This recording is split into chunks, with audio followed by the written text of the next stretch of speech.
streets are confined to a police state. They passed the Patriot Act. Your projects turn into a concentration camp. Yo, we living under martial law. The streets are confined to a police state. They passed the Patriot Act. Your projects turn into a concentration camp. Yo, we living under martial law. The streets are confined to a police state. They passed the Patriot Act. Your projects turn into a concentration camp. Rest in peace to Sean Bell and every innocent victim who was murdered by the NYPD, like Amadou Diablo, who was crucified by them hollows. And we can't forget about Rodney King, who was tortured and beaten by the LAPD. The CIA assassinated Dr. King of Malcolm X. The mass murderers of John F. Kennedy, John Lennon. Who will be next? A right-wing paramilitary secret agency. This is a different form of police brutality. The FBI watches us through the all-seeing eye. This is a state of emergency. 9/11 revisited. Who really took down the Twin Towers?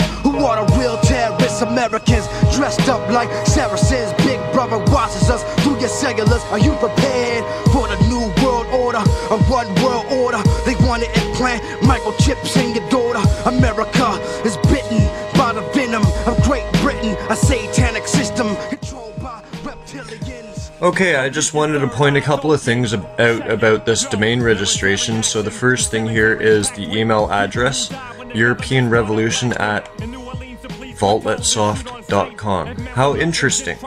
Okay, so let's explore this a little bit as well. The addresses provided are always this. So you see it repeated down here, and you see it repeated up here. The registrant is the person who's being billed. So it was registered at this address. Okay, this isn't a personal address. This is a work address, and it's very specific. So just remember that.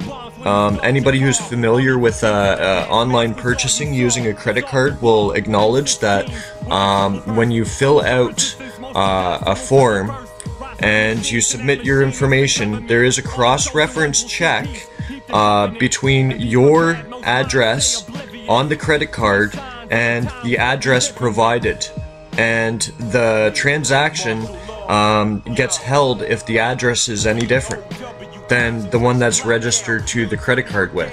So we have that, and we have the picture of the GoDaddy results for the Who Is. I have a similar picture, as well as I saved the source code for the HTML page. I just hit Alt-F, A for save as, and then enter, saved it to my desktop on my old laptop. So it's still sitting around on that hard drive. But let us have a look at VaultletSoft. Who are they? We see here that you can have a hard drive, USB drive, or whatever, hook it up to the computer. So you could use a thumb drive, for example. Go up to my laptop and plunk the thumb drive in. Download your emails for this address here. Let's say, for example, europeanrevolution@vaultletsoft.com. And basically what it'll allow you to do is you can then take that information and go to another computer that's totally disconnected from the internet. Spend your time typing out responses and dealing with communications, and then you can go to George's laptop. Let's say just any random person's computer, laptop, library computer, HRDC, any of that stuff, and you'll be able to send out your email responses.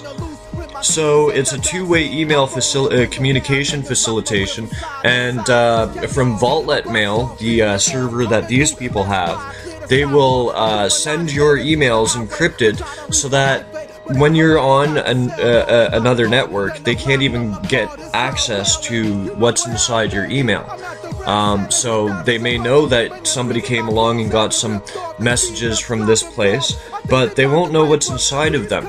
And if you carefully examine what the system does, is it uses 256-bit AES encryption, which is pretty heavy. It would be much more probable for a child to use a service like Hushmail, for example.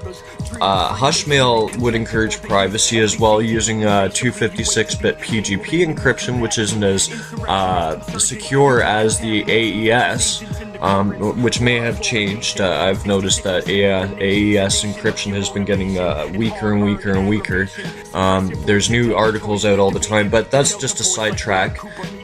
Basically, this is what people would use if they wanted encrypted emails, and even that would be a little bit extreme.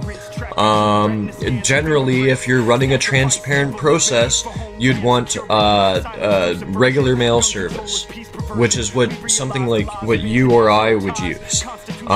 So let's have a look a little bit more about this registration here.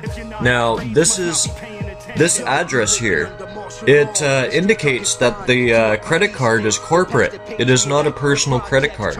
You do not register your personal credit cards to your work address. So, therefore, that is a credit card for the United Nations representative of Ecuador, and it's a corporate card.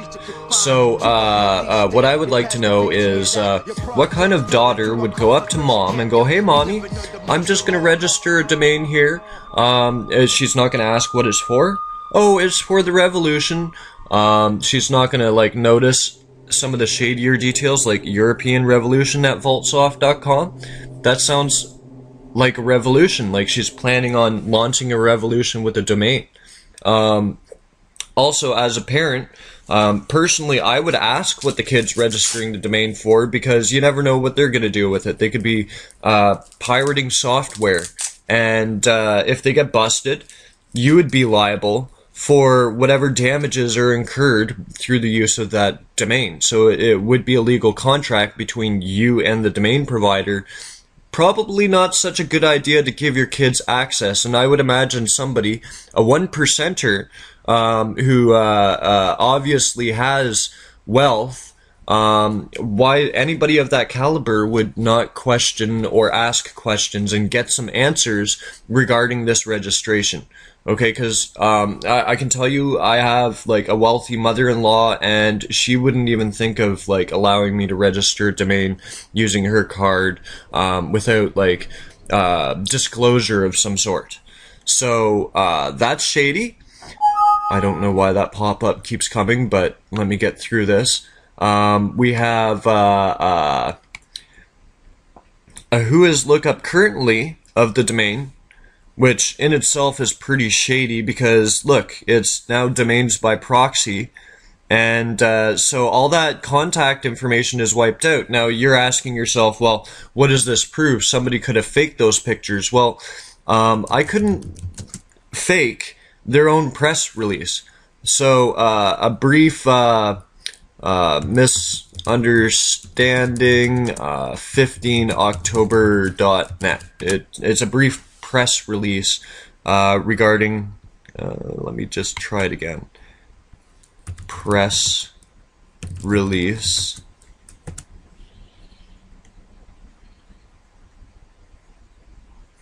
Okay, I'm gonna pull up the name here. So, a brief press release to solve misunderstandings. So, I can go back into here and go a brief press release to solve misunderstandings. Here we go. So you can see the domain, it's 15october.net. It is from that website. This is a press release from October 18th, 2011, and it says, a brief press release to solve misunderstandings. So I'll let you read it at your leisure and stuff while I'm talking here, but they're trying to refute things because, oh, it's a conspiracy, so therefore it didn't happen. It says, Paulina Arcos, who figures as the owner of the domain, is the name of the mother of this member. So they're admitting to it. They're admitting to it because they're saying, we used her credit card to purchase the domain in July. Oh, okay. And which credit card is that? It's the corporate card for the United Nations representative of Ecuador, because otherwise the address would be a personal address. And so we can gather from that information right there that not only was she aware that this was going to be the domain for the revolution based on the fact that the email address is in there, but she was probably behind this because what's the deal with the encrypted email communications that they have in there? I mean, we're talking military grade encryption. It's not necessary to go that far unless if you really do have something to hide. Because we can go over to, well, I'm sure I already showed you Vault.soft. You can go over there anytime, look at their products, and see what they're offering. So here we have all of our connections made. It is the United Nations that's pulling the strings here, and it isn't a little 17-year-old kid or 18-year-old. Well, I guess it'd have to be under 18 if they didn't have a credit card, because I mean, they would be a silver spoon-fed family, one of the 1%. So anywhere from like 12 to 17, we'll say. So you have a little kid asking for a credit card. Hey, mommy, can I have a credit card? And she just coincidentally sets up the domain that launches all this. Something stinks. Something is totally rotten in Denmark and the rest of the world, and people need to wake up to